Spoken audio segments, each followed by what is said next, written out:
So far, let's recap. I've developed my posture through correct weight displacement, and now I've broken my partner's guard and his feet open. My hips are behind my partner's knees.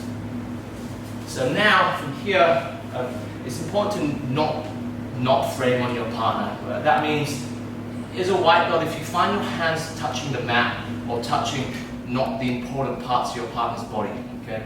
Important parts of your partner's body: head, shoulders, hips, knees, and feet. If you find your hands wandering away from those positions, just ask yourself, could they do something better? Okay? So, from my guard break here, my hand is on my partner's hip. Okay? Between his hip and ribs, with his hip. Yeah? My elbow is inside his knee line, his hip line. Again, I want to be inside my partner where possible. I don't want to be doing this for this pass, I want to be inside. Now from here, this hand is going to be pushing and posting on his knee.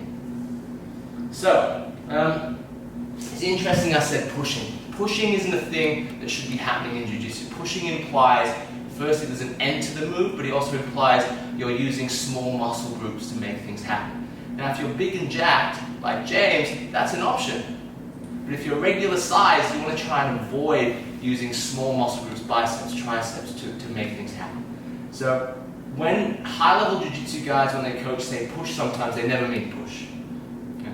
This is a great example here. So when I broke my partner's guard, and I'm back and his legs are still a little bit active, I don't want to be pushing this knee to the ground. What's going to happen is that I'm going to straighten my back and flare my hips away. Again, to make the same wedge or the same frame as I did when I cheated to get my hips back from his shoulders to his hips. Okay? This is now very strong and stable for me.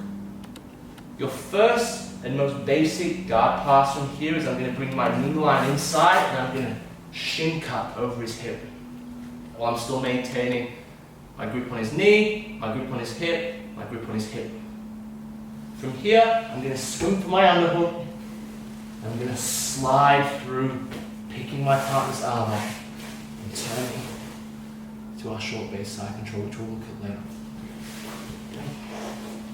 Again, what you notice in this position here is at no time were my hands on the mat. I'm making sure that I'm always touching the effective parts of my partner's body: his head, his shoulders, his hips, his knees, and even his feet. So, from here, watch where my hands and legs go. So I've got on my guard break. I'm inside. I'm not pushing this knee to the ground. I'm flaring my hips out to get the knee to the ground. I'm then getting my right knee passing his right hip. My hand's on his hip, my hand's on his knee. My knee is on his hip. Yeah? They're not on the ground. From here, I'm swinging for my underhook. So now I'm engaging with his shoulder. And I'm picking up his tricep, so I'm engaging with his other shoulder now. And I'm sliding through for my pass.